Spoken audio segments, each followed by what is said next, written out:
The Carrington Club glittered in frost and gold, a jewel tucked in Aspen's snowy heart.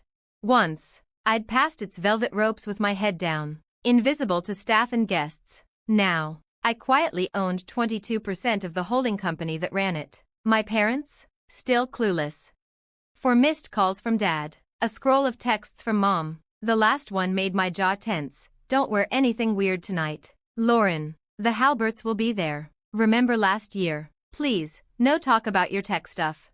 My tech stuff. I slipped the phone into my Saint Laurent clutch, not the outlet model my mom bragged about. Mine was custom.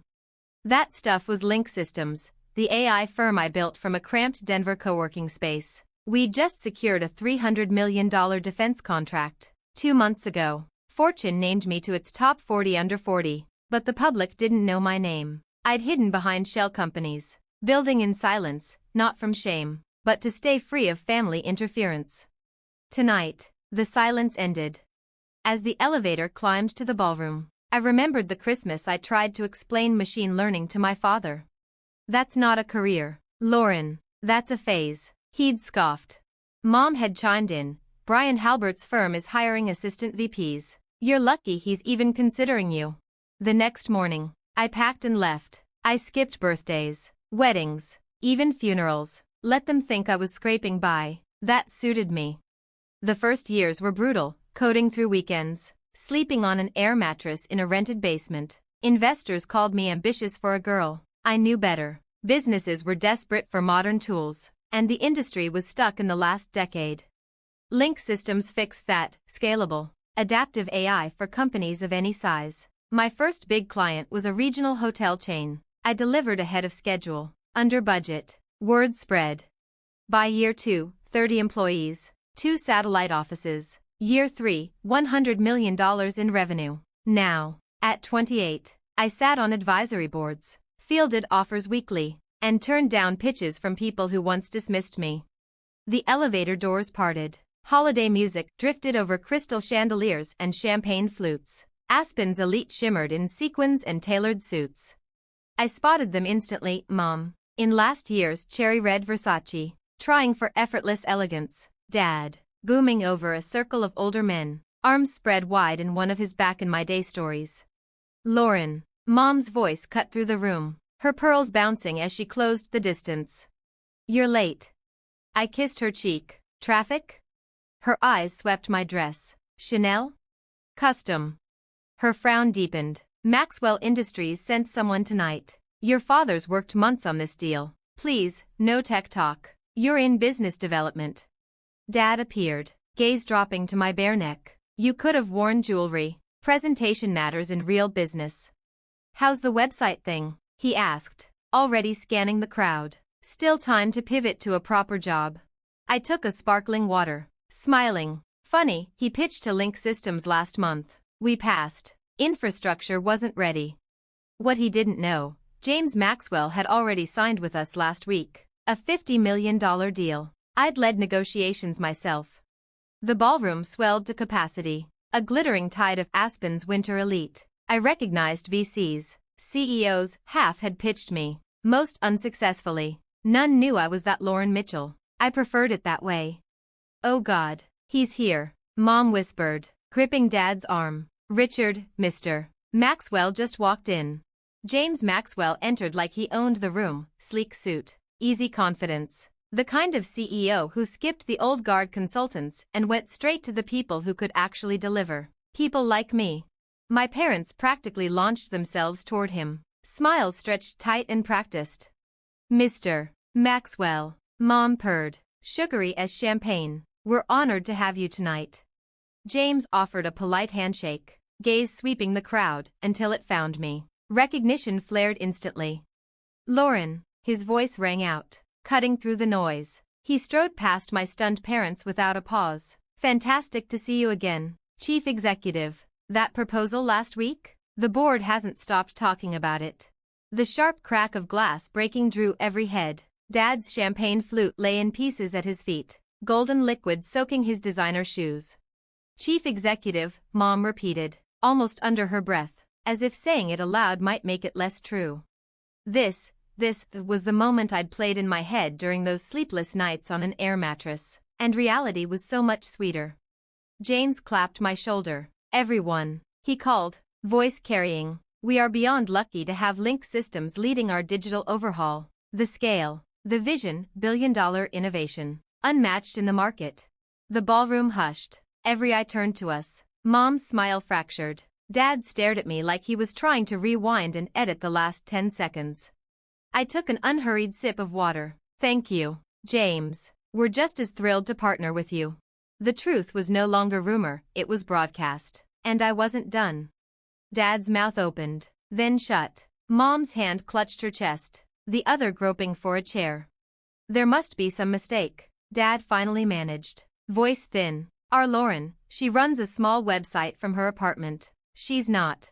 Then his eyes locked on mine, really seeing me for the first time in years. The realization hit him slow and hard, like a storm front rolling in. Oblivious to the implosion behind him, James kept going. "Small, Link Systems is rewriting the rulebook. Lauren's AI integration platform will revolutionize supply chains nationwide. That demo last week, frankly, I've never seen tech move like that." A crowd gathered. Janet Chin, CEO of Pacific Northwest Banking, stepped forward. "Lauren, darling, still turning down my offer?" She glanced at my parents. "You must be proud.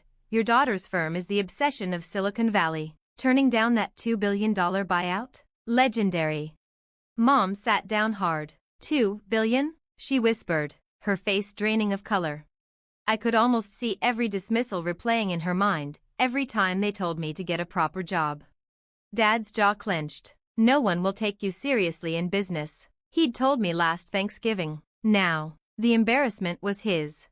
Michael Robertson, CEO of Western Medical Group, raised a glass. "Link overhauled our infrastructure last year, efficiency up 300%, best partnership we've ever had."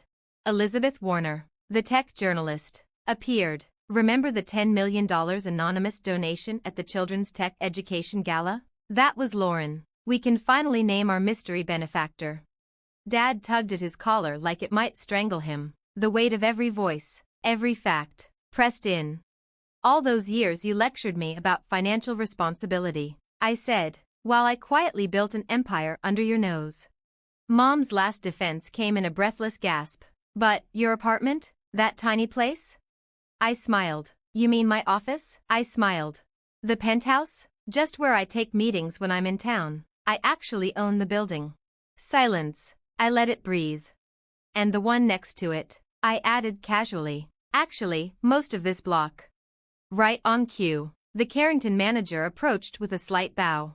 "Miss Mitchell, is everything all right? Shall we prepare the private dining suite you purchased last winter for your company's holiday gathering?" Mom's mascara smudged under the weight of shock. "Last year," she whispered. "When you told me I couldn't afford to pitch in for the family vacation," I said smoothly. "I was a little busy, acquiring our largest competitor and expanding into Europe." The memories hit them in waves. Dad's face twitched, replaying every smug comment about real professionals. Mom's hand trembled, recalling every time she'd tried to set me up with a man who could take care of me. James Maxwell raised his glass. A toast to Lauren Mitchell, the youngest CEO to break into the Fortune 500 this year, a visionary shaping the future of tech. Applause, glasses clinking, camera flashes. Tomorrow's headlines would scream, "The mystery CEO behind Link Systems steps into the spotlight." But I wasn't done. I turned back to my parents. "Remember last month, your firm's pension fund crisis? That anonymous investor who stepped in," I let the pause stretch. "You're welcome." Dad's knees buckled. A waiter slid a chair under him just in time. "All those lectures," he muttered, "and you were building something bigger than I ever imagined." "Yes," I said simply, "and that's not even the best part." James pulled a leather folder from his briefcase, grinning. "Shall we tell them about the merger?" The room leaned in. "Maxwell Industries isn't just becoming our client," I said. "Next week, they'll officially merge with Link Systems." Murmurs swelled. "And with them," I added, locking eyes with my father, "comes their controlling interest in Mitchell Partners." Gasps rippled. His law firm, 3 decades of empire, was about to become a subsidiary of my company. Which means, I smiled, starting Monday, I'm not just your daughter. I'm your boss. The ballroom fell silent. Somewhere in the background, a Christmas carol about peace and joy played like a cosmic joke. I sipped my water, not guilty, just quietly satisfied. The next hour blurred with congratulations, business cards, and journalists circling. My parents sat frozen, like cracked statues amid the celebration. When the crowd thinned, I crossed the ballroom, 5 short strides for 5 long years of being underestimated. Should we talk? I asked, taking the seat beside them. Mom's makeup was a streaked mess, Dad's tie hung loose. Why didn't you tell us? Mom whispered. I gave a soft laugh, like when I told you about my first contract and you cut me off to brag about Mrs. Olson's son, or when Dad called my AI platform playing with computers. Dad murmured, we were trying to protect you. Protect me? I leaned in. Marcus Williams tried a hostile takeover last year, called me little girl in the boardroom. His company collapsed within months. Stevens Group stole our encryption code. I bought them for pennies. Dad's voice cracked. That was you? That was a billion-dollar deal.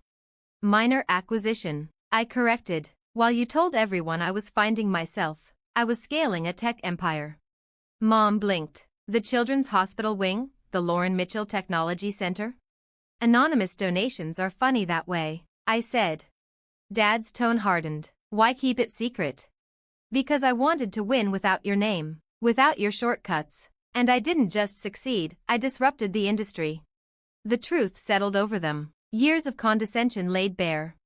The merger goes public Monday, I said, businesslike. Mitchell Partners will be fully modernized. You can retire with generous benefits, or stay and adapt to a future you once dismissed. I folded my hands. Either way, I win. But if you're ready to respect me, not just as your daughter, but as a leader, maybe we can win together.